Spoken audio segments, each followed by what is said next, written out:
Stewart? Stewie? Well, welcome into our stream where we're going to just sit here for Stu. We're going to stew. For Stu. He's the most optimistic City fan. I always enjoy seeing what his what his thing's going to be. I like that. Optimism is dangerous. I was pretty optimistic in that DC United game. All the stats were pointing our way. All the metrics were showing that we should have a really good game, and not as much. So I'm cautiously optimistic going into FC Dallas. Were you optimistic about RSL? I don't know if I was. I saw a lot of people actually posting draws and a loss. You know, I wasn't as optimistic because they confounded me more than anything in how they were so like their stats were so possession based going into it, but they led the league in high turnovers forced. Like it was some crazy stats where you don't think of a possession based team that drops back into a mid block as forcing all these high turnovers that are like 30, 40 yards from your goal. And yet they somehow figured out how to do it and did it effectively. The turnovers in the midfield are like blocking out the passes. Yeah. We should have known that that's what they were going to be best at, because that was what confused Miami until they finally, got that last goal. But they really stymied Miami, and it's got to be the best passing team in the league, right? When they're healthy and fit, yeah. So if they're, doing well against Miami and they're making us look like a USL club in the midfield, then they must be good. I mean, it's not the fairest of analogies when you're not including our far and away best player of our outfielders. Yeah, that's fair. It's like it's not unlike judging Austin FC without Sebastian Driussi. And like I don't want to say necessarily that Leuven is of the caliber of Driussi, because I mean there's a pretty clear argument that he's not there. He's asked to do a different role than Driussi, obviously, but in the sense that the offense doesn't really know what it's doing without that player. I think there's an argument to be made. Well, maybe we'll bring that back for because we don't have a ton planned for the wind down. So I'm 90% positive we're not going to get through all of our show notes, so there's probably going to be plenty to talk about. Stu, you there? Yeah, I'm here. I am still following through all of the. I don't know how you can't be optimistic seeing just how pessimistic Dallas fans are. I don't know if I've encountered a more sour bunch so far this season. I don't know about you guys, but they are very well. I mean, the apocalypse is upon them right now. We talk about how we haven't won in a little over a month. They haven't done anything but lose in a little over a month. That's a pretty rough stretch. Yep. I mean, we're going to talk about it. So let's repeat all of this again when I hit record, which I'm going to do right now. Everyone ready? Don't forget Noble Ice and don't forget KTRS. Ooh, yeah. Adding things on your plate every week. Well, no, it's not a big deal. But I'm glad you said that, because are we going to do something similar to what we did last week, but just like more concise? No, let's just. I mean, Flyover Footy presented by Noble Ice Vineyards. Okay, so we aren't going to like sit and talk about it for a second? Nah. Okay, cool. It's just part of our call. It's just part of our call now. All right. Presented by Noble Ice Vineyards. Okay. Every once in a while, I'll just lift this up and swirl it for a second. Is it a Noble Ice? And then glass? It's that Norton that I opened last week. It's my flyover Norton. Dude, yeah. I finished my Norton yesterday. It was sitting way too long. I need to drink it faster. That was on me. As it would be with any of those. Okay, you guys ready? Here we go. Let's do it. I don't see anybody blinking 3 times, so I'm assuming you guys don't know anything about Leuven. Nope. Nothing. I like it. Welcome everyone to Flyover Footy on the Big 550 KTRS. We're presented by Noble Ice Vineyards. That's news that you might have heard last week, our big announcement. So we appreciate that very much, the new sponsor that we have here. But we have a lot of friends tonight. It's the entire group. We have Santiago Beltran, Stu Holtgren, Matt Baker, everybody's here tonight, and I'm excited to talk about Dallas, FC Dallas. Get you guys prepared for the FC Dallas game in St. Louis this weekend. Matt, let's start with you. How's it going, man? It's going pretty well. I'm excited for this match. I'm excited to get back to City Park. I think this is going to be an interesting show to talk about. There's a lot that we could probably just spend talking about St. Louis City in of itself, but FC Dallas is certainly an interesting club coming to town. Exactly. Lots to talk about with it. Santiago, what's up, man? What's new with you?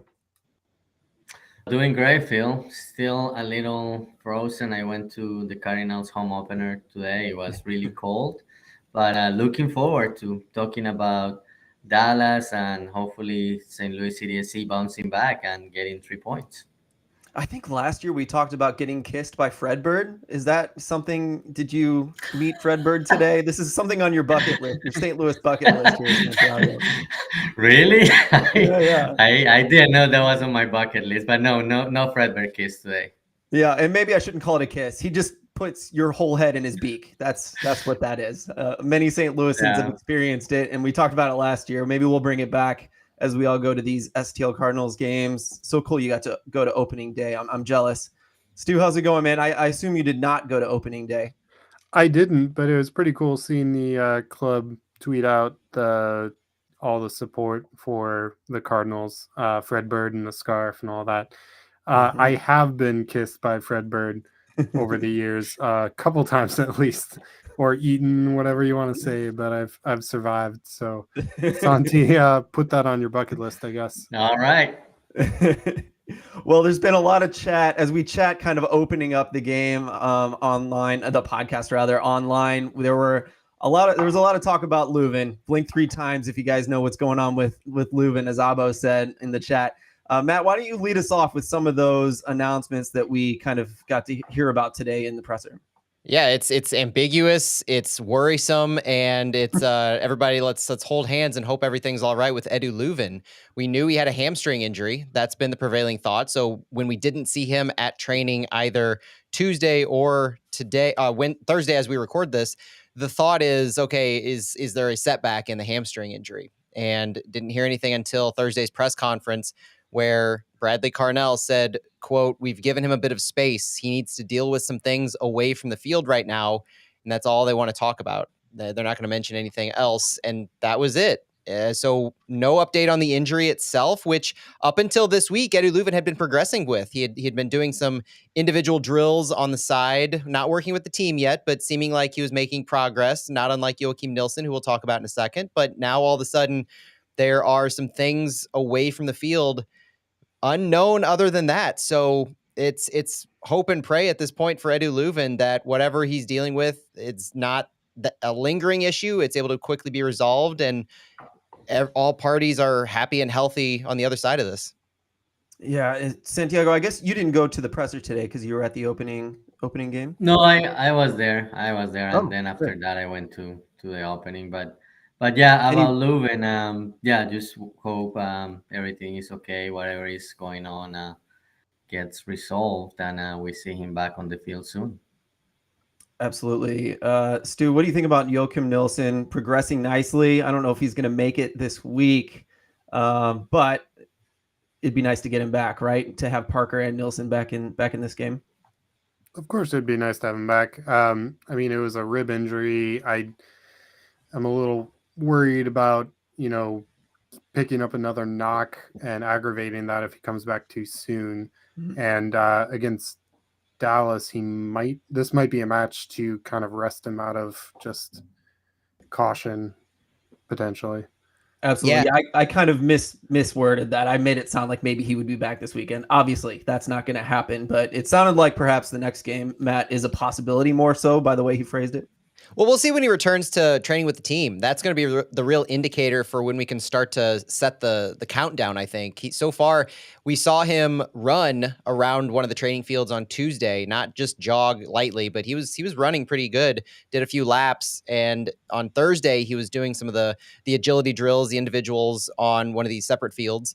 So in addition to Carnell saying he's progressing nicely, we'll see in the next couple of days. I think it's still too soon to think that he's going to make his return. So I would not expect him at all. I think he'll be out against FC Dallas.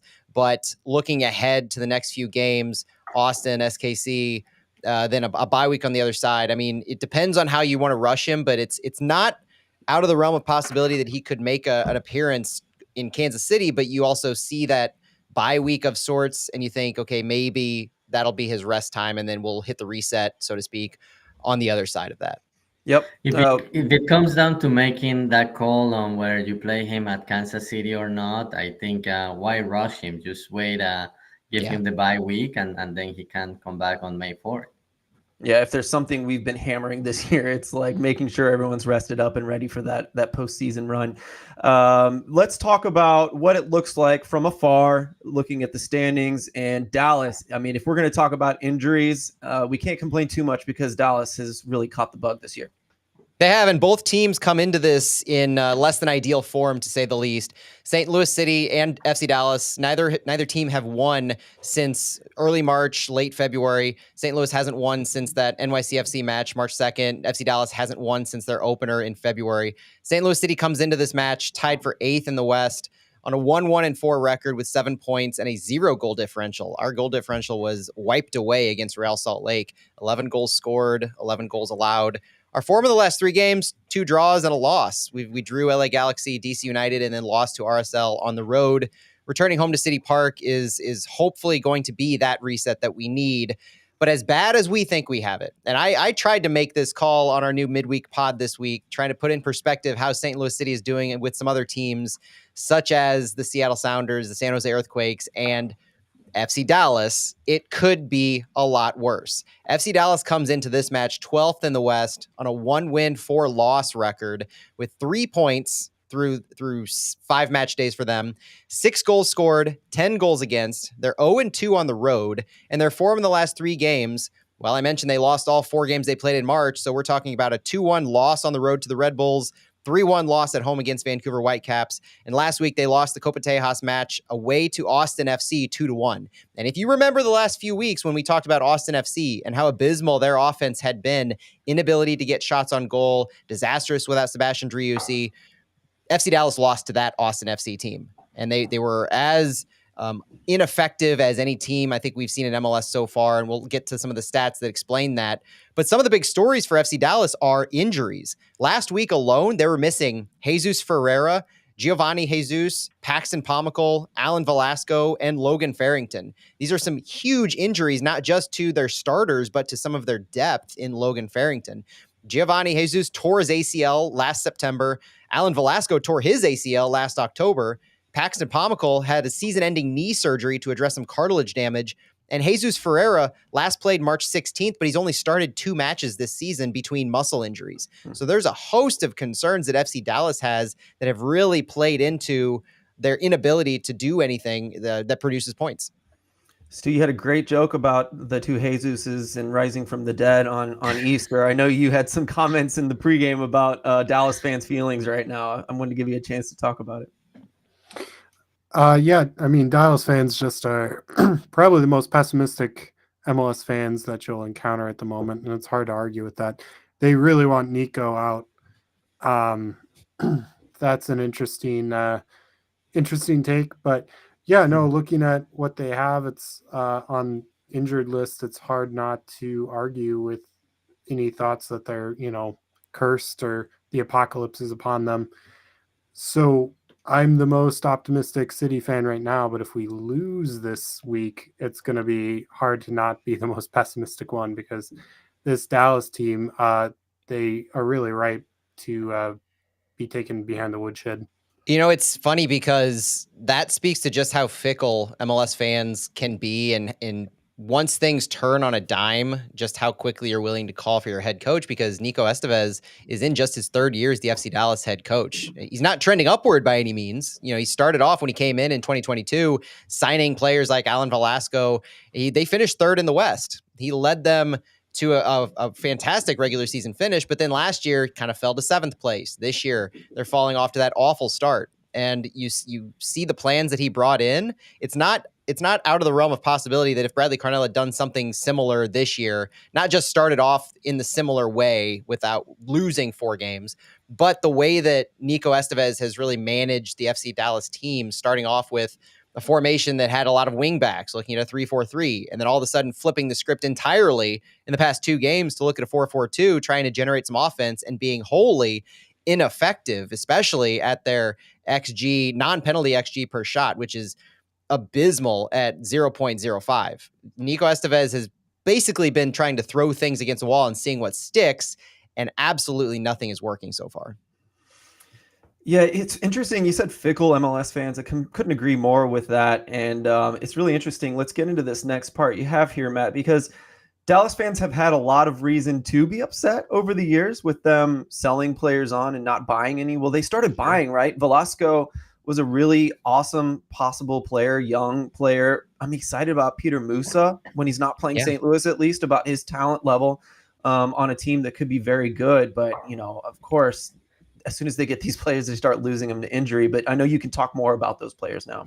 I mean, it's not just the injured list that we mentioned. So Alan Velasco came in 2022 at the beginning of the season he was vaunted. I mean, that was one of their marquee signings. You could really see a lot of players starting to coalesce around Nico Estevez and his hiring. There's a concerted effort around 2022 for FC Dallas to start signing, to build around a core that they were bringing in. So it's the injuries basically to Paxton Pomykal, Alan Velasco, and Jesus Ferreira that are key and crucial right now.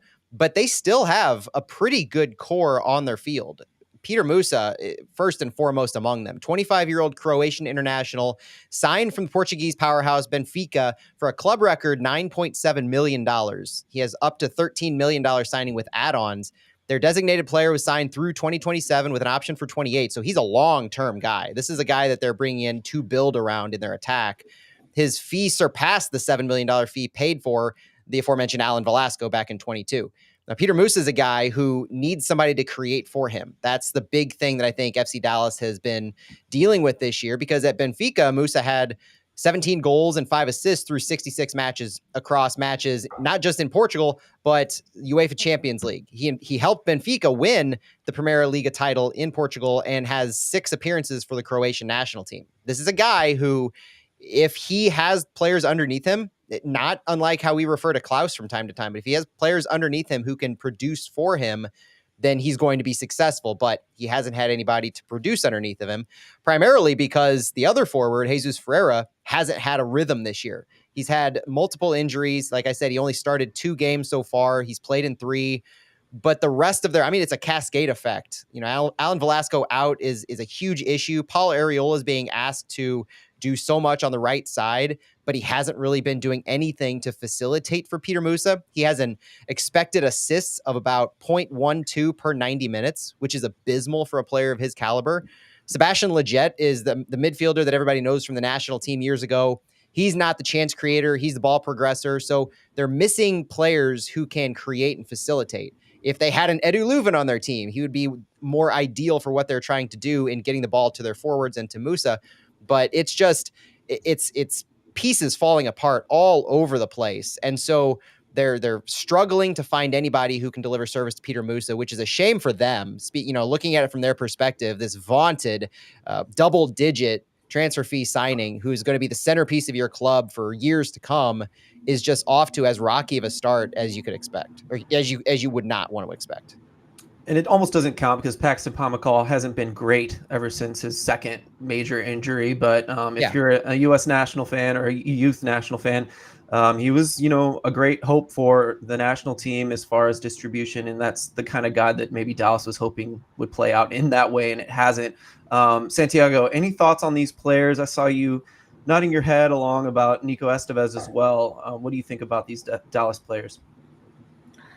Yeah, so definitely once they figure out how to give some service to Peter Musa, things will change. But in the meantime, it's a team that is struggling. While you guys were talking about Nico Estevez, I saw something on April Fools that he had been let go, but obviously it was a joke. But that's a sign of what Stu was saying. Like fans are not happy, and the team needs to get some results. It's a team that is gonna come to City Park needing a result. St. Louis City SC itself also we're not at that point yet, but Like if the team doesn't get a result against Dallas, you could start thinking about, oh, okay, what's going on. But I'm hopeful that these two games at home will turn things around, and the team will get back on track. You're listening to Flyover Footy on the Big 550 KTRS, presented by Noble Ice Vineyards. Stu, we're about to get real deep and crazy into the stats, and so I wanted to give you one last chance to kind of talk about Dallas. Anything you'd like to say about them this year, maybe even some history about last year. What would you like to say about Dallas? Well, looking at last year's lineup, I looked at it earlier today, and just seeing how 6 of our starters against them last June, and that was the weird game that got rescheduled. May and June. Yeah, May and June. So we had 6 starters in that game who aren't our current starters: John Nelson, Nerwinski, Miggy, Perez, Leuven, who would be a starter but won't, Nico, who transferred out, and who else? One other one. Stroud, probably, right? Stroud was on the bench that match. Okay. Yeah. But they're an interesting one. And watching some highlights from the Austin match, Ansa's first goal against Austin, I could actually see kind of one of those against us, because Musa kind of took a header in, flicked it off his head, and Ansa ran in behind the back line and just slotted it home. And that seems like the type of goal we are prone to giving up this year. So that made me slightly nervous. But Dallas fans, to go back to Sebastian Lletget, he's the one who last year was disappointing. Arriola was playing better. And this year, Lletget's, they're pretty happy with. Marco Farfan gave us issues last year, but I don't think he's starting for them this year. Dante Sealy, Ciali, I know he was Sealy, yeah, he was a left back for years coming up, and he was a kind of one of the wing back prospects in the national team, youth national team for a while. Now I guess they've moved him farther forward in the last year. He might be one to watch on that left side.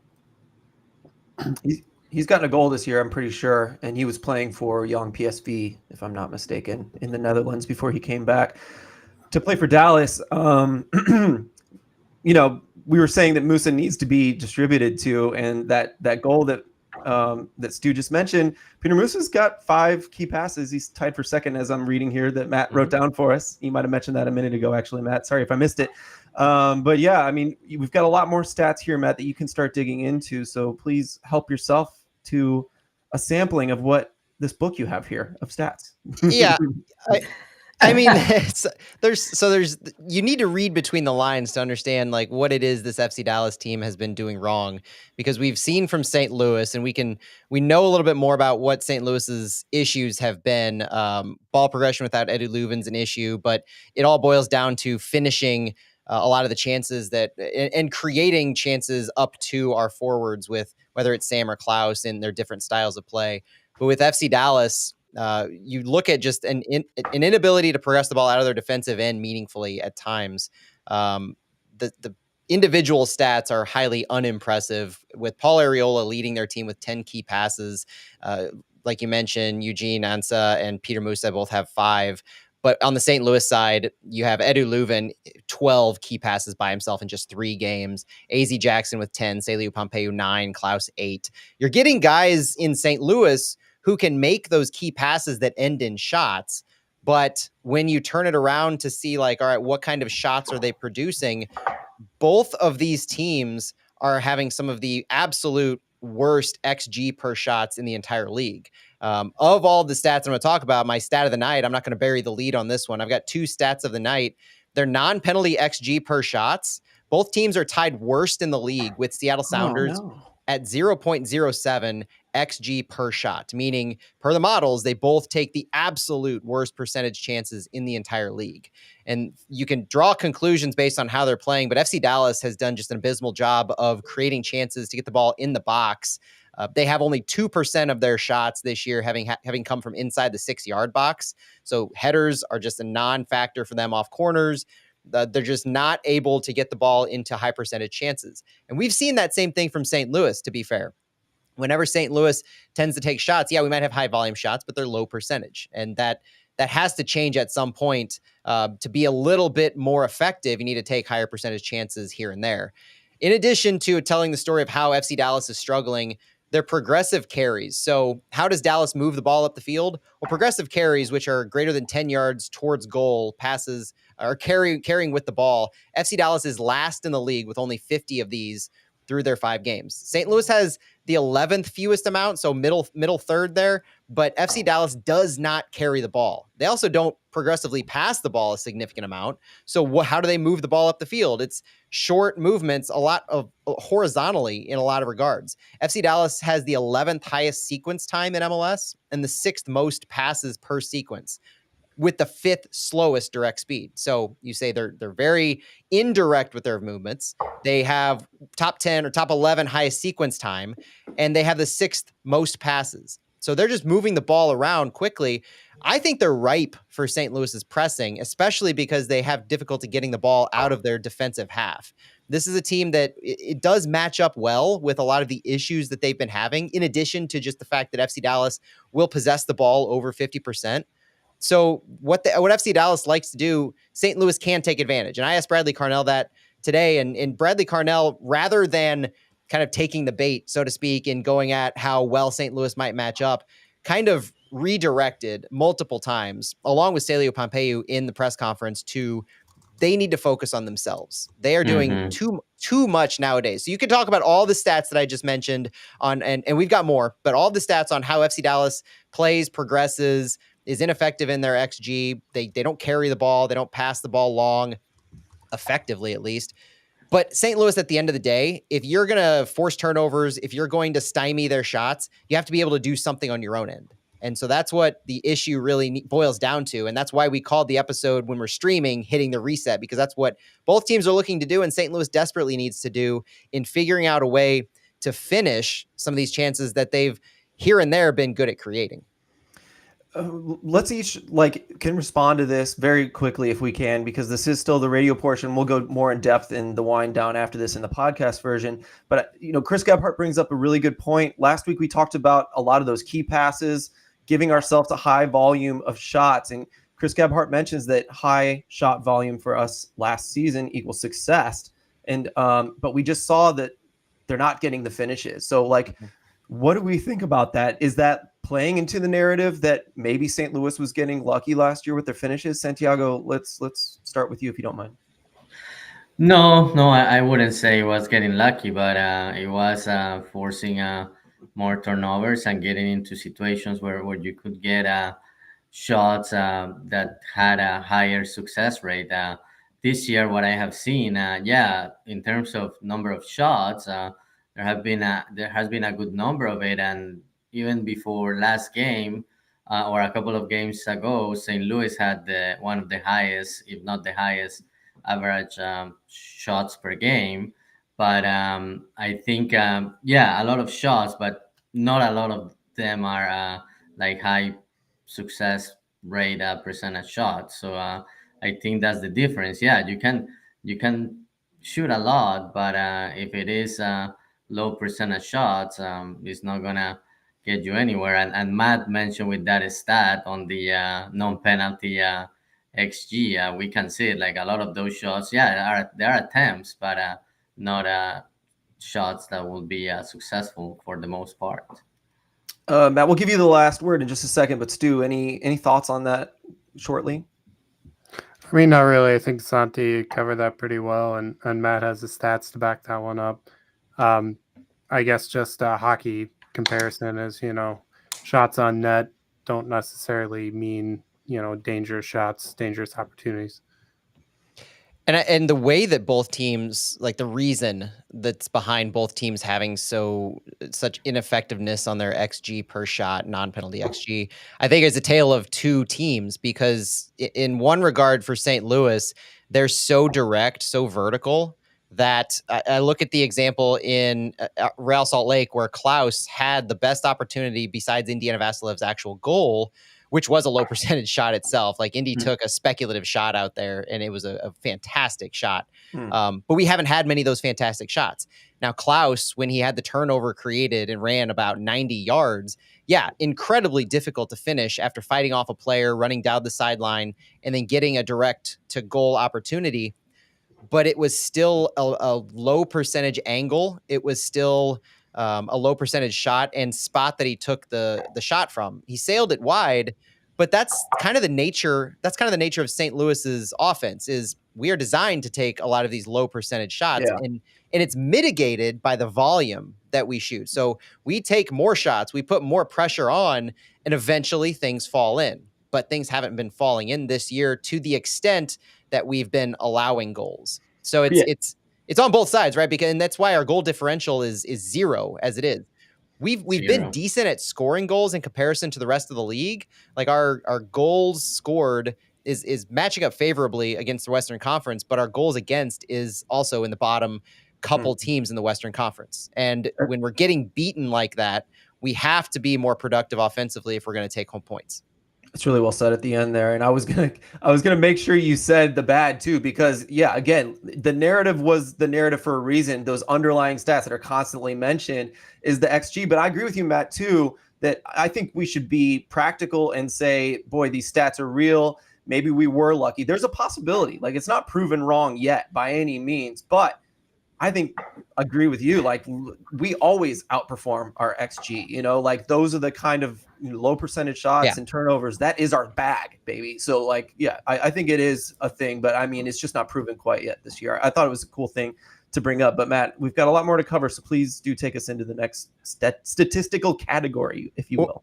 Yeah, I want to talk about how zones of control are playing into this game and what FC Dallas has been doing. So circling back to FC Dallas for a second, you look at where they try and control the ball. I mentioned that they pass the ball a lot in their defensive half. The only areas that they control the ball for more than 50% is basically their defensive half between the half spaces. And that's telling in how many times their center backs touch the ball, for instance. So looking at how many times their center backs touch the ball, it's this most significant amount. They like to move the ball on the left side a little bit more. Their left back and left center back have more overall touches. FC Dallas have 189 progressive passes forward, indicating a lot of time spent in that defensive half. So they consistently have more volume of moving the ball forward, meaning they start deeper and they try to progress the ball more. They're willing to play the ball around if they need to and back. And this is another thing that can benefit the St. Louis press. The St. Louis press in and of itself isn't, in comparison to MLS teams this year, as significant as it was last year, where we were consistently top 1 or 2 with the New York Red Bulls in PPDA, passes per defensive action, the number of passes we allow before we actually move on the ball or attempt some kind of action. We're only 6th in the league right now in PPDA. DC United's first far and away, but we're not making as many quick moves on the ball. It seems like we're being a little more intentional about our pressing, but at this point in time, you just really feel like you need to take more chances and swarm a little bit more. The problem with doing that is we don't seem to be trusting our transition defense as much. And I know there's a lot to be made about the number of goals we've allowed and how we've allowed those goals. But if we're not trusting our transition defense as much, we're not going to be pressing as hard as we have been. And against a team like FC Dallas, we might be able to get away with it because of how ineffective they've been, having only 36 passes into their penalty area in 5 games. They don't get the ball into places. And so you would think that it might afford you a little bit more opportunity to be more brave, to step up a little bit quicker and not have to worry about getting caught so much. But we haven't seen that ability from St. Louis to as quickly create more consistent stops in our offensive third. And when you're not doing that as often, that can be a problem for St. Louis. Do you think, Matt, that has anything to do with like the progression of play and like having to do with trying to possess the ball better, become the next iteration of St. Louis City, those adjustments that we were talking about? Yeah, and we've seen that multiple times in the possession numbers especially. And so there is a correlation that you could start to make between the differences in our possession numbers and our inability to win. So last year, it was definitely a one-trick pony, so to speak, for most of the year, where you're a pressing style, you're only winning games where you're having less than 50% possession. But this year, you're going all over the place. I mean, it's a roller coaster of possession numbers, and that's leading to more consistent draws, more losses, and this happening, not more losses, but more consistent draws, less 3-point games. And so it's not that we have lost our identity necessarily. I think the injuries play into that. The Thomas Totland not being on the field for a period of time against Real Salt Lake definitely played into that. So there's not intangibles, but there's like nuances that you have to read into each game flow in how you can explain what really went wrong. But you do have, inability to stay sub 50%, play your style and try to impose that style as you work out the kinks in being a possession capable team.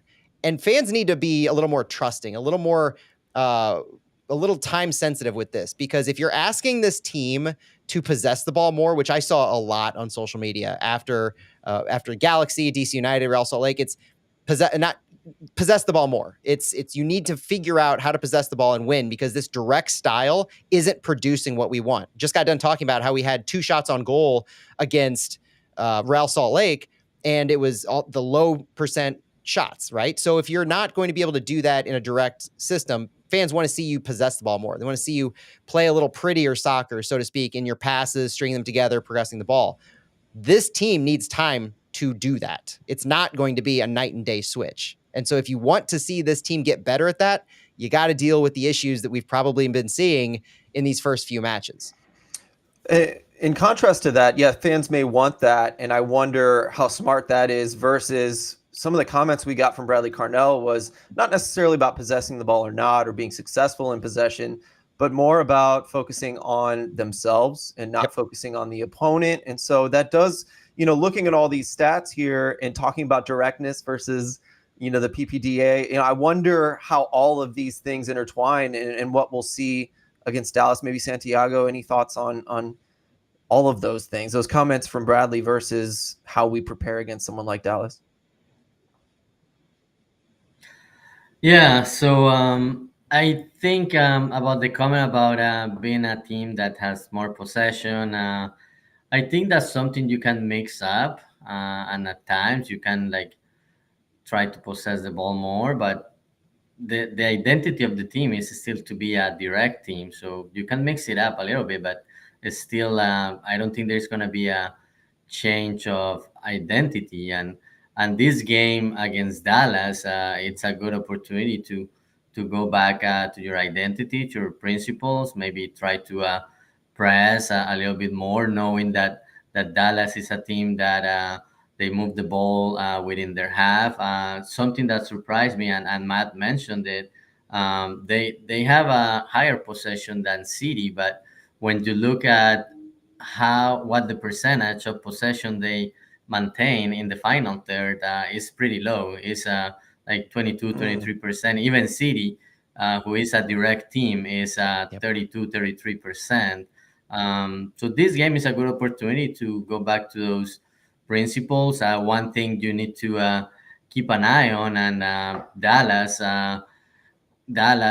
when they beat City 2-0 last year, they did that. They were patient, and they had a couple of good transition moments, and that won the game towards the end of the game. So yeah, you go back to the principles and press more and get back to the identity, but at the same time you have to be mindful of what Dallas. Stuart, I'm curious what you think about what we're talking about here, but also, do you lean toward just be all out St. Louis? Do you lean toward, we need to progress into the next iteration of City or become a next better version of City while keeping the principles? Where do you fall on this scatter graph that we've kind of created today here? I think you play with the players that you have.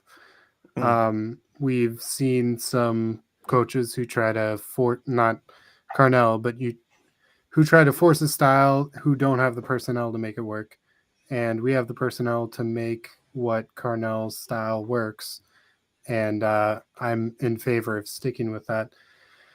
I mean, with FC Dallas, going way back to the Austin FC game, just looking at some of the goals that were scored, some of the opportunities, those I'm thinking some of the crosses in that guy like Marcanic or Celio might be able to make, they don't seem very strong in the air. And I don't know, Matt, if you have any evidence to back that up, but their back line seems especially weak on set pieces and in the air crossing in. And I think that's something that Carnell may target, but having Leuven out, that might be, I mean, obviously we're stronger with him in there. Celio mentioned sending crosses into Klaus today, I believe, right, Matt? Yeah, Celio was. I asked Celio how he approaches the difference in playing with his strikers, because Celio was very team focused in his answers. Mm-hmm. Not just about the style of play, but just they all need to be on the same page. And it really sounded like that might not have been the case against Real Salt Lake. Not that everybody was trying to do something different, but it just wasn't cohesive. And I think that came through to fans. That was very apparent.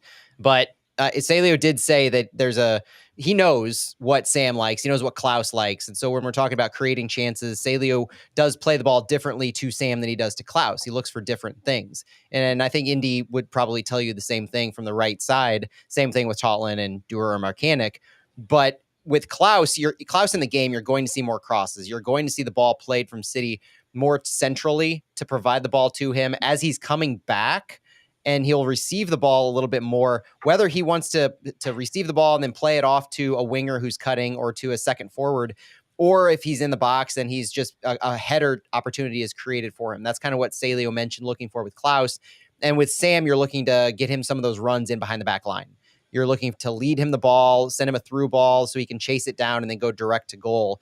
And I think both of these have unique enough styles in how they can beat back lines that I think Carnell will be very intentional in what he sees from the FC Dallas back line and how they can be exposed best by one or both of these forwards. And maybe that's why you haven't seen as effectiveness with Klaus and Sam at the same time, because with both of them on the field, if you're playing the ball up, they both need different things. When Klaus comes back to get the ball, if he's receiving it in the box for a header, or if he's coming back to get the ball a little outside the 18-yard box, maybe that doesn't create enough space for Sam to run and create the movement and then direct to goal that he's good at in just dribbling the ball himself.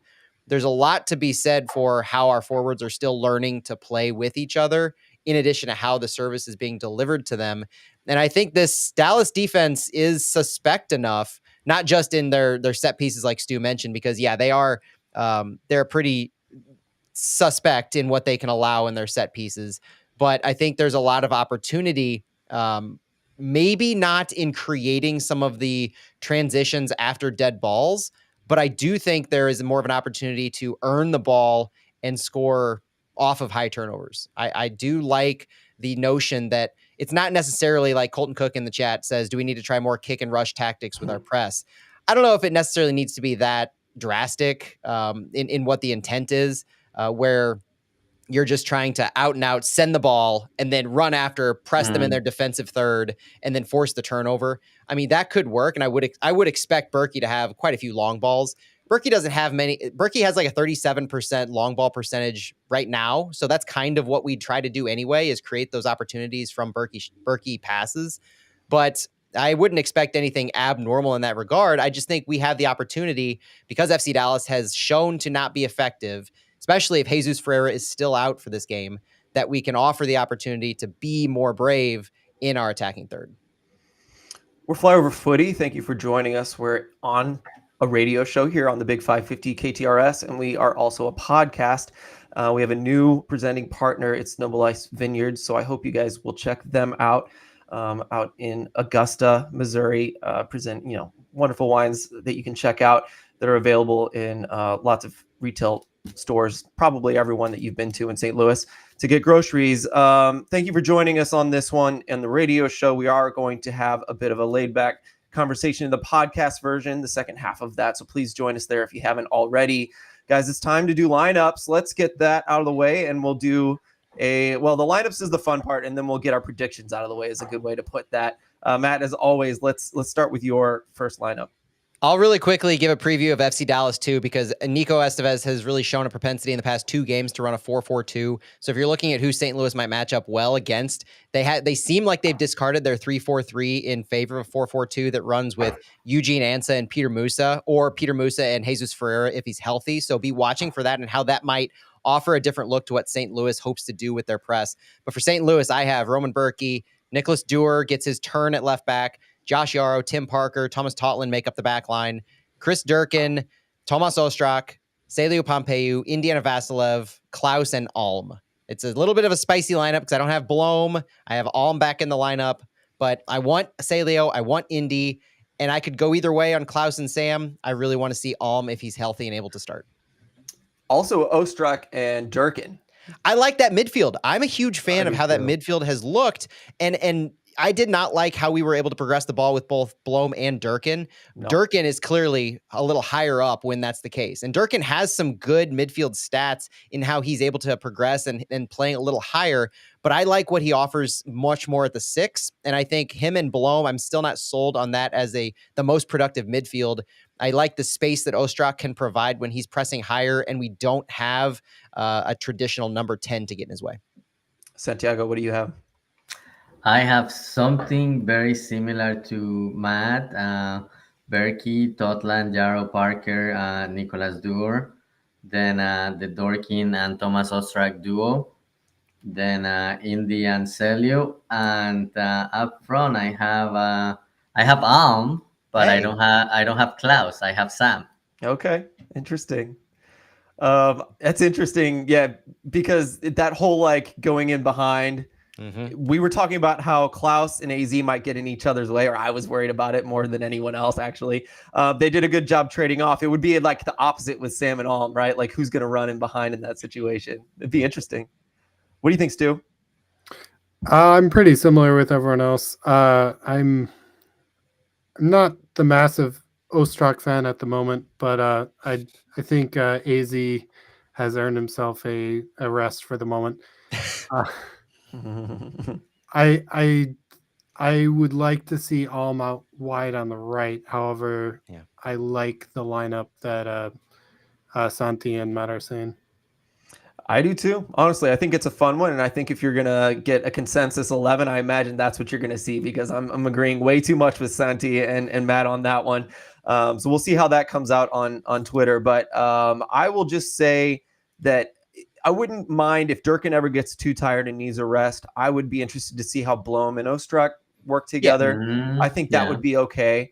So that would be a fun one. And then we've talked about it, and I don't know if we've talked about it on air, but if we did put Alm at right wing for any reason, and then do we take Indy out? Do we put him on the left side? What does that look like? Can Alm run in behind from the left side cutting in? Those are the questions that enter my mind once we have to play someone like Alm and Indy together. So Matt, it sounded like you had an opinion on that. Our lineup might be a little foreshadowed here, but our formation probably isn't. I think there's a lot that can be done when you're putting Indy and Alm in. You could say Indy could be central. He could play number 10 or an underneath Klaus. I like Alm on the right side. I love Alm on the right side, what he's able to provide opposite Celio. So that could be a hint to what we do. There was a pass. I think he would have been in for 5 or 10 minutes, and it's that vision, that looking for that pass on the run. He showed it in this last game. I don't think he's all the way back, but he's getting there. It looked really good. I enjoyed that. That's it from us, guys. Thank you so much for joining us. Flyover Footy on the big 550 KTRS presented by Noble Ice Vineyards. It's a mouthful, but that's a lot of support from our friends in St. Louis talking about soccer and serving delicious wine. So thank you for joining us tonight for this conversation. We'll talk to you soon. Bye, everybody. Go City. All right, we're out. I probably could have gone another minute, but I was scared if we went another minute, it would turn to 5. So I just stopped it. Probably would have. I can almost guarantee it would have. Let's hit our own reset, and we'll be back for the wind down. Absolutely.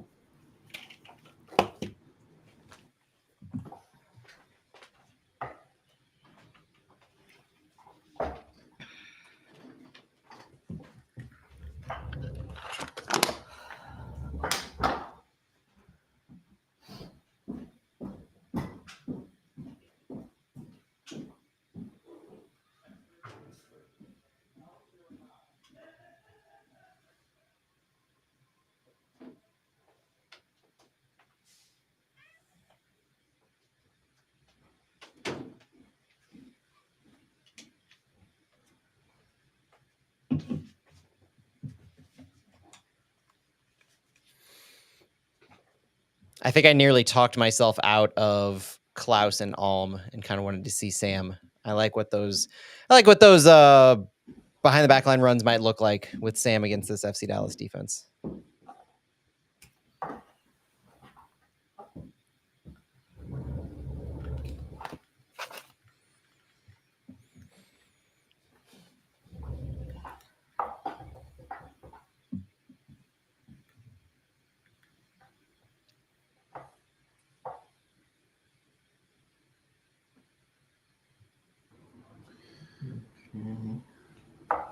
So Santi, how was the game?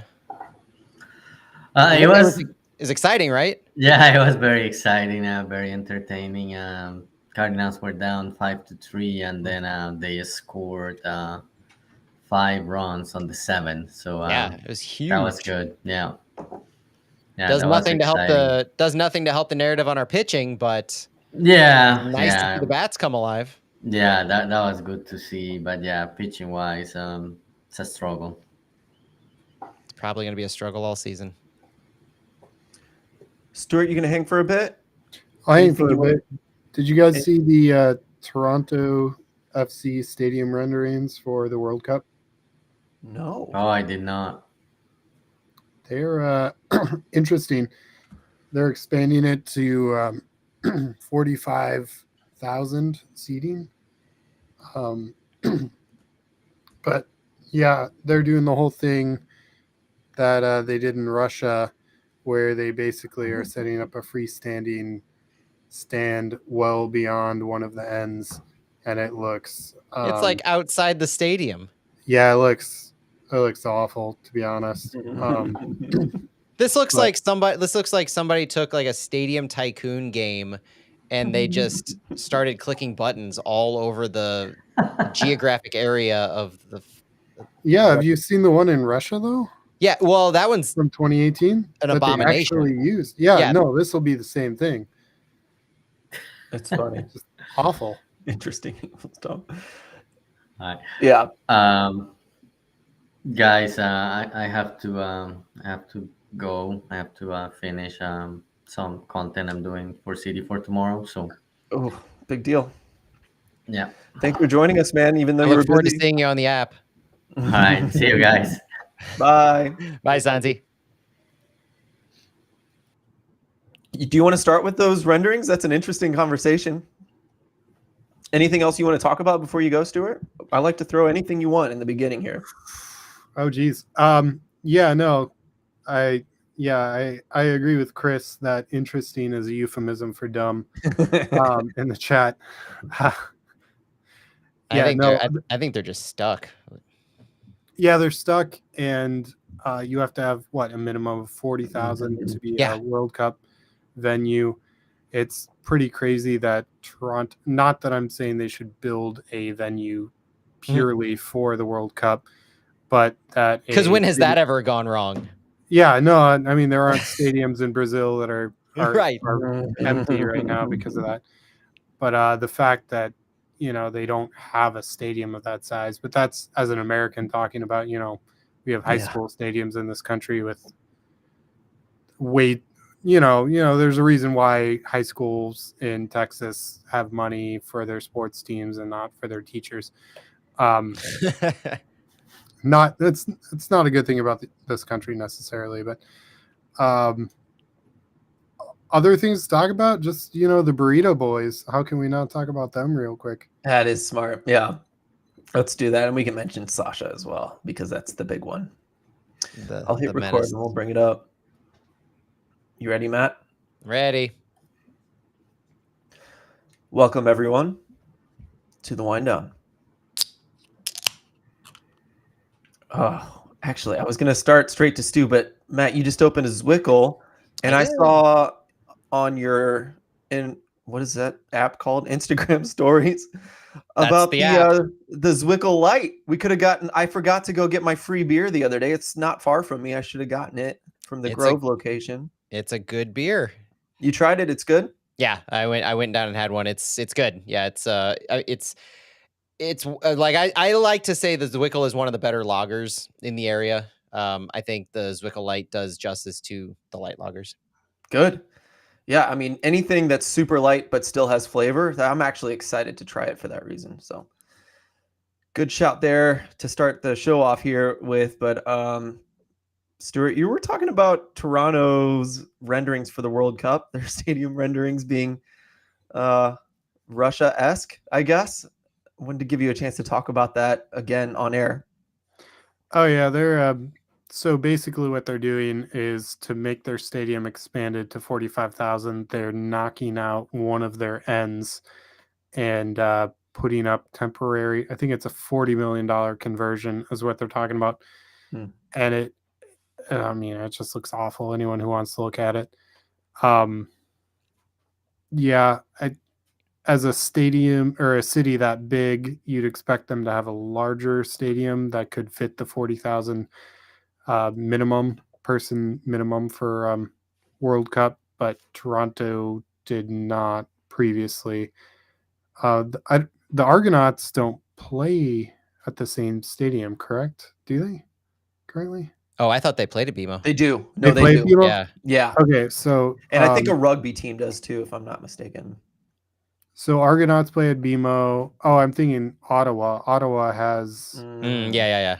Okay. They have a 40,000 person stadium. That's where the Fury used to play.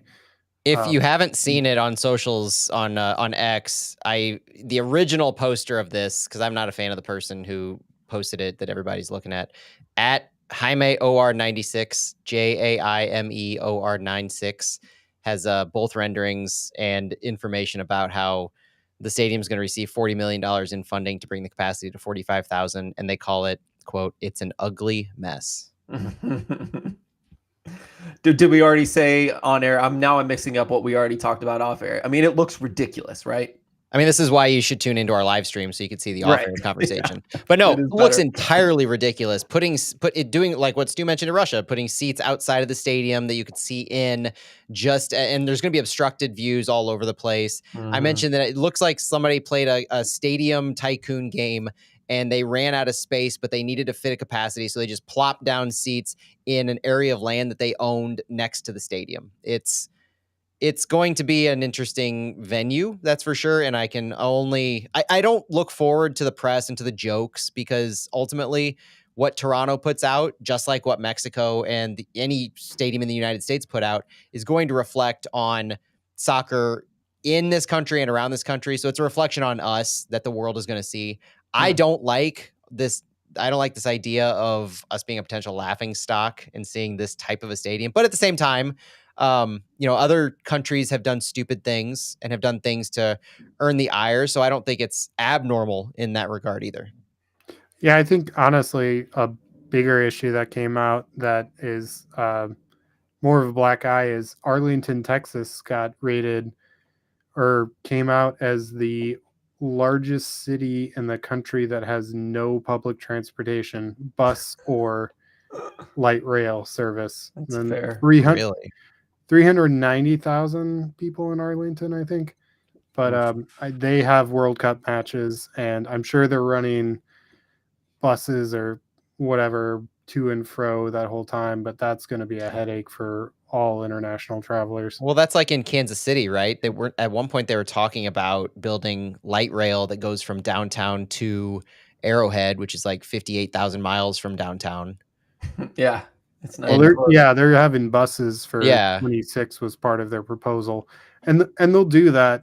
And when I was in Brazil, they did that in Fortaleza. Like every 20 minutes or whatever. So I'm sure it's going to be the same in Arlington and KC, but not having any permanent infrastructure is kind of embarrassing, to be honest. Well, when has KC ever failed us with their public transit or public funding ideas, right? I mean, they have a pretty spotless track record with making all of that work. On the nose with that one. Timely. I make timely jokes. Thank you. Yes, that's a much better word. That's a really good point, Stu. I'm glad that's what you brought up, was public transit. It is an embarrassment in this country, especially in certain cities. Not something embarrassing about St. Louis. It's going to get better and better. I think if they approve this north-south line, actually, there will be a stop at the city park. I think even Jefferson and Market, I think it is. Yeah. Even closer than Union Station? Maybe not. They cut out a few stops on that north-south, Yeah. but they're keeping that one, and I think that's obviously by design. It's a great point, Stu, because I did get to go to one Russia game. I was in St. Petersburg, and it's Russia, so like the stadium in St. Petersburg is gigantic. I think it holds 60,000, and I know they added stands everywhere. There's like this standing room only looking area between the upper stand and the middle stand, those are both above the bottom stands, and they just threw like bleachers in this standing area, and it wasn't blocking anyone. They were able to sell a ton more tickets, and I was like, boy, that's ugly. This is not a pretty stadium, but at the same time, they got 60 to 70,000 people in this World Cup game. That was epic. It was France versus Belgium. We got really lucky that that's the game we got, and then. To your point, Stu, when it was over, I mean, no one stopped walking. It was shoveling everybody out of that stadium, walking half a mile or less to the train. We waited a few seconds, got on a train, and left. I mean, it was so precise and so wonderful. And yes, it's Russia, so like maybe there's some trade-offs there that we're not going to talk about tonight. But still, it was really impressive. It was so impressive, and that is such a beautiful city that they were able to show that off. And, Arlington, I don't know how proud we're going to be to show the world Arlington, Texas, with buses on our massive multi-lane highways. It's just going to be a very American experience, but it is what it is. A very American experience can be used to describe a whole lot that happened this week. Like one thing we have to talk about, which is the U.S. Open Cup, right? Yes, Stu. Let's talk about the burritos. Burrito boys. Yeah. Stu, fill me in. Fill some of our listeners in on who the Burrito Boys are, who didn't have the pleasure. So El Farolito is a burrito restaurant in the Bay Area, and they sponsor a amateur club and this is part of the absolute joy of the U.S. Open Cup and why it's amazing. Who qualified for the U.S. Open Cup and have now beaten 2 professional teams. So they're now advancing to the 3rd round. And they're kind of the darlings of the U.S. Open Cup this year so far. But, I mean, this isn't the original name. They actually won the U.S. Open Cup. What was that, 1991? 91, 92, something like that, yeah. Yeah, 91, 92 under different name that's escaping me at the time. So there's history there, but it's pretty fun. That came out, or the news that came out just before we started recording was Miami United, which is another amateur club that beat a professional club yesterday. Actually had several players go to a Native American and indigenous reservation casino before the match, and then they bet on their team to win, and then they won. So obviously the employees at the casino reported it. So yeah, I mean, who knows? They might be disqualified. And will that mean that their opponents who lost move on, or the next round they get a bye? Who knows? And then, of course, the big heated match is Michigan Stars versus Detroit City FC, which is going to be very interesting. They both hate each other a lot. Michigan Stars are a club that's professional in NISA, and they only exist because the owner wants to basically have a club for his 2 sons to play on. Stu, you just dropped like so many bombs. Sorry, we gotta drop those bombs and walk off in a few minutes. We gotta unpack one. So before you go, which one do you want to unpack? Do you want to unpack the betting one, or Detroit City, or the other one we need to talk about is the Des Moines Menace? Let's start with the betting, because I can't tell if we're supposed to be. It's such a hilarious Open Cup story. It is the perfect Open Cup story, but I can't tell if we're supposed to be angry or like thinking it's hilarious? Yes. Maybe both. So Miami United, which is what league do they play in? The USSA league or something? They're Division really? 4. Division That's 4. good. Yeah, it is semi-pro, right? Yeah, so they won 2-0. And the story that came out from beatinthebookie.com is that the Miami United players allegedly went down to the Hard Rock and bet on their own game in the US Open Cup via the betting kiosks. The traders recognized it, and after a few bets were made, and the tribe notified the gaming commission. That's how the story reads. And apparently Miami United were plus 400 to open the Hard Rock bet. Now the line dropped a little bit on match day, so I don't know what they actually placed. I think it was 350. Okay, so that didn't drop a whole lot, but Good yeah, stuff. they can make bank and then play to win, knowing you have money on the line. But here's the problem that I read is that this one's probably obvious, right? This isn't necessarily surprising. Per the FIFA Code of Ethics, persons bound by the code cannot gamble on any football matches or competitions. Violations will incur a fine of at least 100,000 Swiss francs and a ban of up to 3 years. And then my favorite comment to that was, you had me worried there for a second as you look to the FIFA guidelines saying cannot gamble on any football matches. And then the US Open Cup is described as a soccer tournament. So let's take this one to court, please. Also, like, what are the fees for not having pro rel in your country? What are the fees for the first division not participating in the Open Cup? You know what I mean? Like, which FIFA Code of Ethics are you going to follow and which you aren't? Oh, I would love to see them get away with this, just because, like, apparently the United States isn't persecuting anyone prosecuting anyone for this stuff. Well, yeah, why? Let's not follow FIFA for ethics. In general. That's a fair point. That's probably what people are thinking right now listening to this is not, of course there's you can't gamble guidelines in there. It's wait, FIFA has a code of ethics? Right, exactly. Well, they wrote one down. Do as I say, not as I do type of a thing. Sure. Yeah. So, I don't think there are other details yet to be known as far as that, but my gut says they will be disqualified, or if a lot of players, if it's just a couple players involved, might just be kicked out and moved on. But I guess it depends on, were they the goal scorers? Do they have assists? Where's the line, right? Like, I don't know. US Open Cups dealt with some issues in the past. It's kind of part of the fun, but usually it's players not being eligible or, injured or whatever have you. I don't think I've ever heard of a player betting. Yeah, not being registered or something.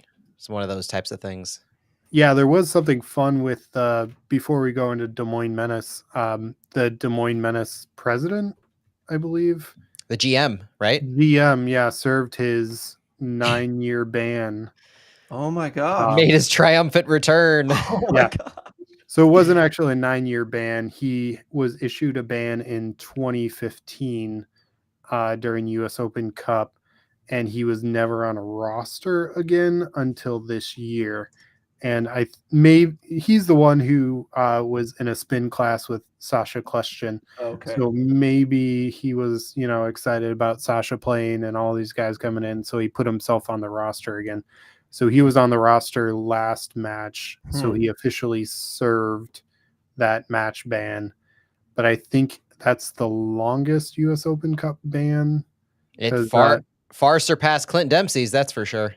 Yeah, Dempsey's eligible to play now if he were to, have come back to play for Menace. But the Menace, if they would have survived, he probably would have been called upon based on how they were going, because the Des Moines, that was the other story, right? The Des Moines Menace signing the MLS Retirement League in addition to having their GM play. So they brought Sasha Kljestan, AJ De La Garza, they had Akindele, they had Roger Espinoza, and their aforementioned general manager play for them in their most recent match, where sadly, depending on your perspective, they lost to Union Omaha to end their amateur run, which who knows who they would have been pulling out of the woodwork had this thing progressed, because it escalated quickly there from Sasha Kljestan to Sasha Kljestan and friends. Mm-hmm. Yeah, they had Brian Rowe too. That previous. Oh yeah, that's I didn't remember that. Holy cow! Yeah, but their Cinderella of sorts story is over. I say of sorts because coming from St. Louis FC, there are a lot of mixed emotions about Des Moines Menace being the team that is getting all that publicity and making those kinds of waves. That's for sure. Oh, they're frenemies to me. I love that team. Except for those two guys. Remember those two guys standing on the touchline berating, was it Lewis Hilton? Yeah, taking the corner. Hilton, yeah, taking the corner. That's the guy right. was he had about 10 too many drinks, I think, at that point. Yeah. So if you missed the St. Louis FC days, that was one of those grassroots soccer moments in the US Open Cup where you're watching a relatively poor stream and you see two guys standing almost shoulder to shoulder with Lewis Hilton taking a corner kick, chugging beers, berating him. It was the worst possible, like, yeah, this is US soccer moment I could think of, having experienced as a part of our team. Definitely a top 10 Jeff Ruder article laying that one out as well. Yeah. It's a good one to go back and read. Sorry, Stuart, go ahead. Oh, yeah. Just their keeper, too, was the absolute worst that game. And having a 16-year-old Patrick Schulte, now the Columbus Crew starting goalkeeper, absolutely blank Des Moines Menace in the penalty kicks of that US Open Cup match was fantastic.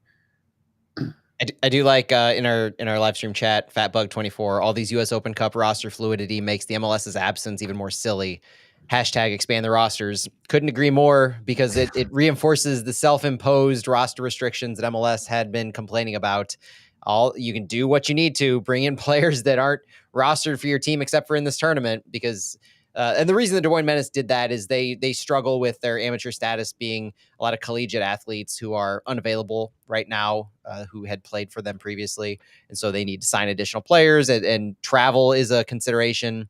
Sasha Kleshchin, of course, I think he was local when they first played last week. So there's a lot of considerations to that, but it does, if you think about it too hard, further make MLS's stance a little more absurd, knowing the types of conversations that we're having about bringing in players who hadn't played in years and aren't official members of the team outside of this tournament. Check out the wind down last week. We talked pretty good about that, I think. Yeah. It came out pretty well. For Matt, sure. Schulte was mentioned. Do you want to mention the tweet that came out this week? Your response was really good. Oh, yeah. There's a tweet about the top goalkeepers in MLS, and Roman Berkey was on it. Patrick Schulte was on it. I forget the other two because I don't care about the other two. But I just had this epiphany at this point that if we're now talking about two of the top four goalkeepers having St. Louis ties. One of them is like a homegrown St. Louis keeper that we knew played for St. Louis FC and we love. And the other, if you had told us, and this is what I tweeted from our account 3 years ago, that Roman Berkey and Patrick Schulte would be in the conversation as two of the best four goalkeepers in MLS, and both would have ties to St. Louis, I would have said you're dreaming. There's absolutely no way. This doesn't make any sense. But here we are. And that's a part of the narrative and a part of the history of St. Louis soccer that we have to look back on, which is just, it's too sweet.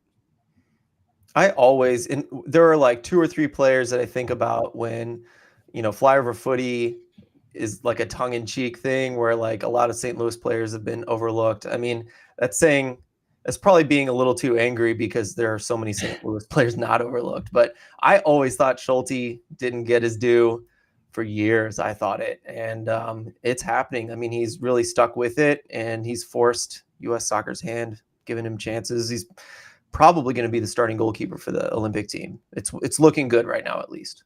Does it bother you that Patrick Schulte is also a poster boy for the MLS Next Pro path? No, I'm coming to terms with MLS Next Pro.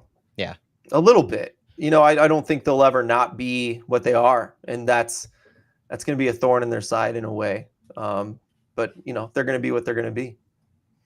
Do you think that? I don't know if MLS Next Pro is ever going to be something I'm like, they don't deserve it, right? I don't think they'll ever rise to that level. Do you? No, and I love MLS Next Pro for having its place as the reserve team league. Yeah. I think what it's offering to, it's like they're taking the bullet for us in a way. I think that all the time. I don't like how it enters the conversation as a competing legitimate third division professional league, because I don't think that's appropriate in the big picture. Mhm. But I do like what it offers to the first teams, and I think ultimately it does more good than it does harm to the overall growth of talent in the U.S. It provides more opportunities, and in the U.S. Open Cup, it's providing more of an opportunity, I suppose. I don't really want to get into that. But Chris Gebhardt in the chat, it's still annoying that Schulte is considered homegrown by Columbus, and that's probably the thing that annoys me the most. What? It's not homegrown in the sense of you develop him through the academy and you sign him. It's the marketing that they've done about he came through our organization, right? They don't mention SLU, they don't mention Gallagher, they don't mention St. Louis FC, they mention Crew 2 and how they developed Patrick Schulte, and now he's one of. That's absurd. That's a stretch. You scared me with the homegrown tag. I got worried. I was like, wait a minute, how'd they pull that off? Had to put that one in perspective. Yes. Stuart, what do you think about MLS Next Pro? I want to hear your opinion on all that too.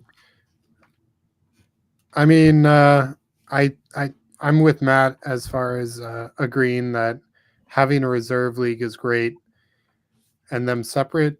I don't like the idea of them maybe snuffing out USL long term, but that's a whole nother conversation that we're not going to go into right now, I don't think.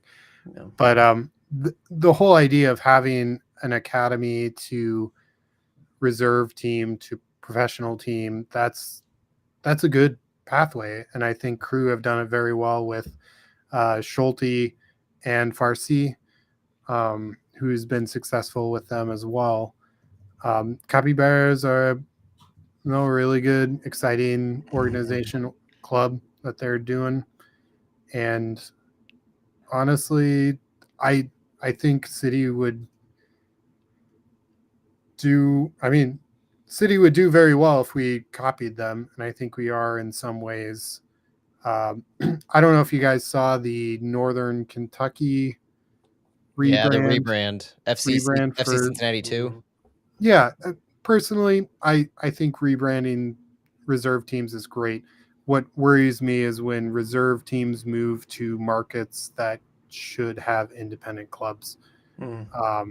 So if City 2 rebrands as, I don't know, St. Louis County SC or whatever. No, that's awesome. Or St. Charles FC, Careful. which is another club entirely right now, which you should support this year, this summer. No, I love that. But no, if they move to like Springfield, Missouri, which has been trying to get its own independent club for years, that would kind of be a little bit of a sour note. But I hope everyone in Springfield supports City and not SKC, but at the same time, I think they deserve like their League One or whatever club that they have that they can cheer on and that they can fully identify with. Well, like STCFC has been signing really amazing players. I was not excited about it, but is that what it is, right? Yeah, it is. FC? Yeah, I had to put the letters together for a little bit. Anyway, I mean, they're signing amazing players. It's like the Scott Gallagher U23 team. It was a dream, right? Oh, to put all those players together. And so I love that. And so I would hate for City to get in the way of any team that might want to go semi-pro or pro with players like that in the region. Same for Springfield. So I'm with you, Stu. That's a really good point. I think there's plenty of room, especially in our region, for those competing groups. And I'm excited to see what St. Charles has to offer. Their announcements have been exciting. I've got family out in St. Charles County, so I'm excited to go to a few games this year and see what they have. I remember having fun during the Gallagher U23 year where there wasn't anything else to do. But I do think that level is so intriguing and offers like a whole lot that people don't really have visibility into because of the ability to bring back players who featured at maybe a City 2 type of team or at a college, and suddenly they're playing in a bit of summer ball for an amateur side or a semi-pro side. I mean, that's an exciting like age bracket of talent that St. Charles has brought in. Yeah, there was in 2017, 2016, Josh Sargent played 2 games for STLFC U23s in USL2, and both those jerseys got snapped up by a couple hooligans. No doubt. Yeah, but exciting. You know, these are talented players that have a bright future, and you never know where they'll go. But also, in the vein of summer amateur soccer, NPSL will have Club Atletico and Etar FC. I'm not sure, but St. Louis versus Illinois. Etar's in Belleville, which may have a St. Louis FC legend on Etar this year. They haven't announced it yet. They haven't announced that yet? Okay, good. I still haven't seen it, so I'll just leave that hanging out there. But oh my gosh, Club Atletico is in Jeez. St. Charles currently. I think they're at Christian High School, which is where they were before, and they've bounced around over the years. Ricky's, I think, still trying to find a permanent. Ricky Garza, one of the best guys, and Bluebirds. Yeah, they're fun. They're always fun to watch. So those guys, support them if you see them. You might see, you'll see some Etar guys walking around city matches. You'll see some Club Atletico guys at farmers market and just bouncing around various things in the city. So if you see them, and you'll maybe give them like a shout out. The amount of soccer players that just walk around amongst us, right? You've more than likely seen them, even if you don't know them, but they play for a team that you've definitely heard of. Yeah, I ran into Josh Yarrow at the International Festival last August. I was just sitting on a bench in the Tower Grove Park, and Yarrow walked by, and I was like, "What up, Josh?" It's awesome. And it was a day after the match, so he must have flown back and gone straight to International Festival. What a dude. Well, Matt, I mean, we could cut it off here. I feel we had a fight in our show notes just now because you added the GA Generation Adidas Cup. Oh, I see. And you wrote probably not in our show notes, and I fought back with yes in all caps. Because this has been a fun week of the Generation Adidas tournament. It segues from the conversation leading down to the amateur sides, the lower leagues, and looking at the St. Louis City Academy. Because we spent time this year talking about the UPSL team. We talked about the Dallas Cup last week. And the Generation Adidas Cup has been ongoing this week. St. Louis City has a U15 and a U17 side. And I feel they've underperformed a little bit overall. Looking at the U15, both of them had group play, group stages that they performed in. The U15s lost to LAFC. They defeated Atlanta United, and they defeated Manchester United. And so I think the U15s had a really good performance that led into playing Arsenal and their U15s in the championship playoff of the U15 group. The Manchester United game was the obvious pinnacle of this U15 side, in which they defeated them 1-0. Manchester United brought their U14s into the tournament at IMG, and that's not to say that they were vastly underperforming. Their U14s are, I think what I read is they were one of the more vaunted age groups of their academy, and so they brought them to play a year up, and so St. Louis ended up beating them 1-0. They lost 5-1 to Arsenal in the playoff the day we're recording this Thursday. I didn't get to see all of that game. It was on MLS Season Pass, but that Arsenal team looked really good. The U17s, on the other hand, had a little bit. They were roughed up a little bit. They lost 3-0 to the Portland Timbers. They lost 1-0 to Atlanta United. But then they had their marquee game of the Generation Adidas Cup against Flamengo and their U17s, defeating them 1-0. So on one single day, St. Louis's U15s beat Manchester United and their U17s defeated Flamengo. That's something to hang your hat on in this kind of a tournament where you're bringing in international academies to feature against the best that the U.S. has to offer, so to speak. There's a lot to be said for the ability to play that level of opponent.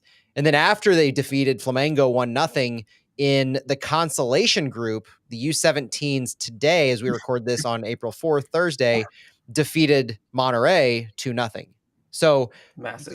They started off a little weak, the U17s against Portland and Atlanta, but come on strong against the international competition, and that's pretty exciting. Lutz had a lot of really strong things to say after that one day of Manchester United and Flamengo, and so there's continuing to be bright things ahead for our academy, and we'll continue to talk about them in this regard because this is the future of St. Louis City SC.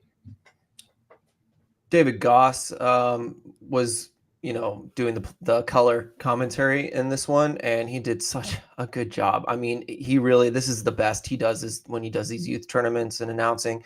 But he was mentioning during the U15 game I was watching today against Arsenal was a bit ugly, and he kind of mentioned early on that perhaps they sat back against Man United. I wish I could have watched that game. Matt, did you watch that one by chance? The U15 against Man United? It was going on. Oh no, not Man United. Man United wasn't on TV. That wasn't on MLS. I didn't think so. Yeah, Flamengo. So it would have been cool to watch that, but he also said that it was, I thought the U17s, U15, it was a rough game, so it's hard to tell. Against Arsenal, they were clearly just so good. But the U17s, I watched that Flamengo game, and I was very impressed with how they looked.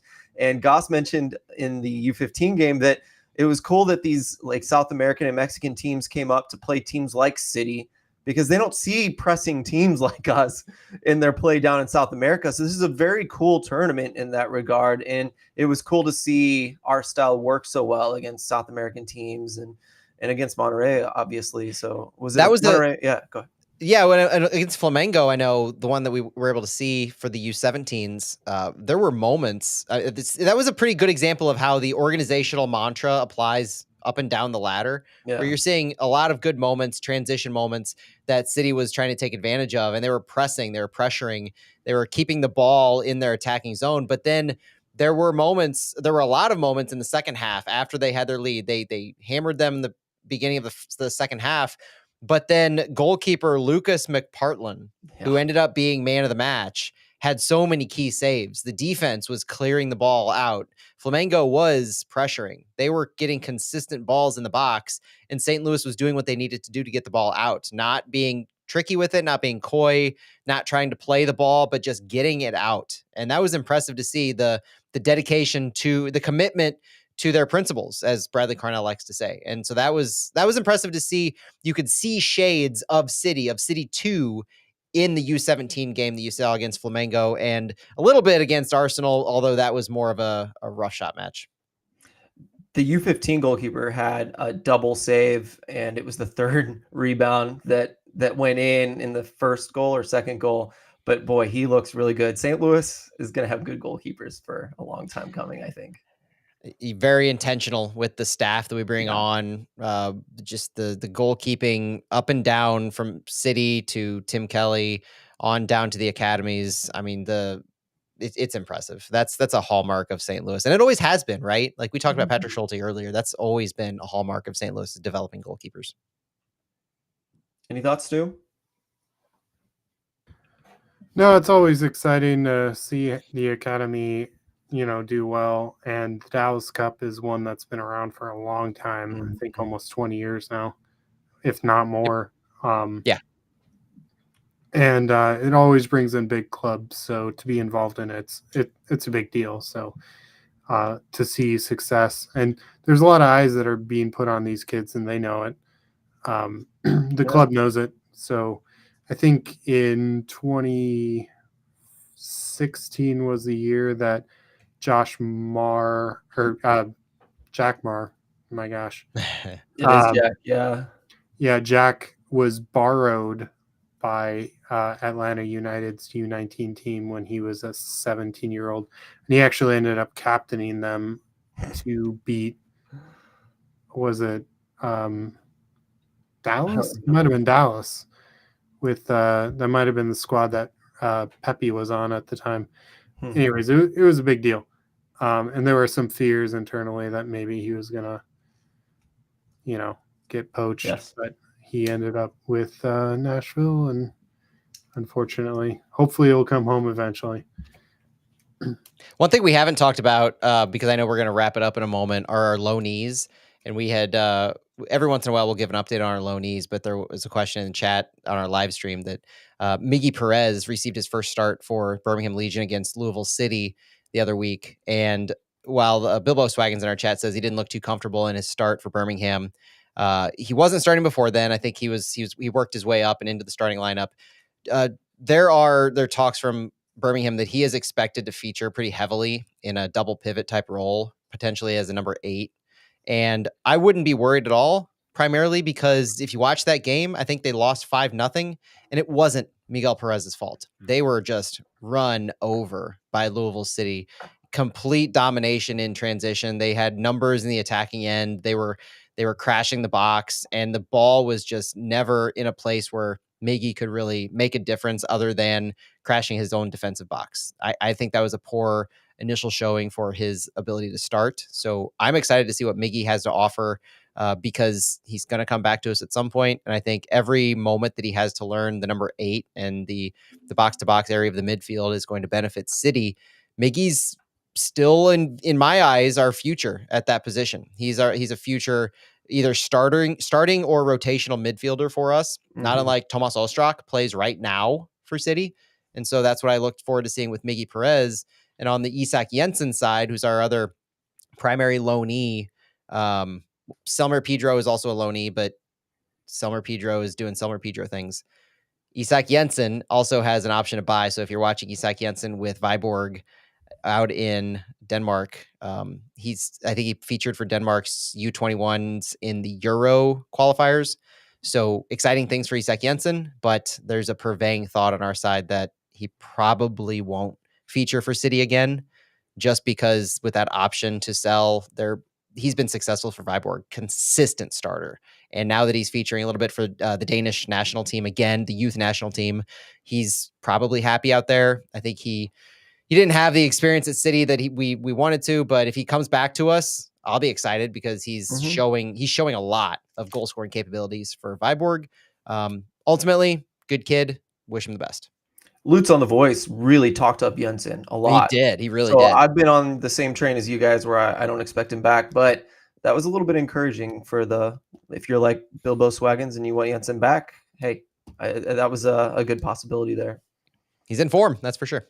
I have a really good inside. This isn't my world. I just got lucky and I have a nice inside source at Birmingham. And so I got to hear that Miggy is doing fine, that he's a very quiet lad, and that he does extra workouts that aren't required.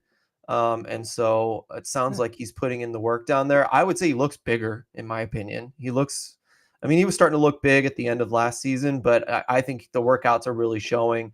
And I'm with you, Matt. I think when he could come back as soon as next year and be playing about as much as Ostrak does. He profiles to me similar to Durkin, perhaps even.